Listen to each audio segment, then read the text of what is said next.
Hello, আমি দিশা। তো নববর্ষের দিন বিকেলবেলা আমি একটা সুন্দর কুর্তি পরে আর আমি মাকে যে কাপড়টা দিয়েছি মা সেটাই পরে সুন্দরভাবে রেডি হয়ে বেরিয়েছিলাম একটু ঘুরতে। আর বাবাকেও বলেছিলাম, কিন্তু বাবা ওই প্রতিবেলাকার মতোই বলেছিল যে না আমি যাব না, আমি দোকানেই থাকবো, তোরা যা ঘুরে আয়।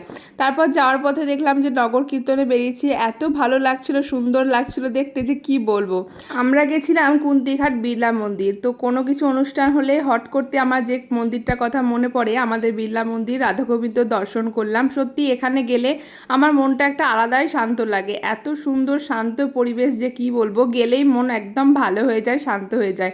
তারপর ফেরার পথে গেছিলাম হালখাতা করতে, আমি আর মা। আমাদের হাটতলা বাজারে যে সোনার দোকান আছে সেখানে হালখাতা ছিল আমাদের, তো সেটা করতেই গেছিলাম। আর কত মানুষ একদম গেছিল, সবাই কত আনন্দ করছিল, খুব ভালো লাগছিল। এখনও গ্রামাঞ্চলে বা শহরাঞ্চলে এই ছোটো ছোটো ব্যাপারগুলো, হালখাতাগুলো এত ভালো লাগে। অনেক জায়গায় তো এগুলো আর হয়ই না, এখন উঠেই গেছে। যাই হোক, ওখানে শরবত দিচ্ছিল, একটু শরবত খেলাম। আমার এত গরম করছিল যে কি বলবো, তবুও ভালো লাগছিল, বেশ অনেক দিন পর বেরোলাম। আর বাড়ি এসে আগে আমি ক্যালেন্ডারটা খুলে দেখছি যে কিসের ছবি দিয়েছে, আর এই সুন্দর একটা মা লক্ষ্মী মূর্তির ছবি দিয়েছিল, খুব ভালো লাগছিল। আর এই বাক্সের মিষ্টি এত ভালো লাগে খেতে নববর্ষে, সারা বছর এত মিষ্টি খাই তবু এই স্বাদের যেন তুলনা হয় না।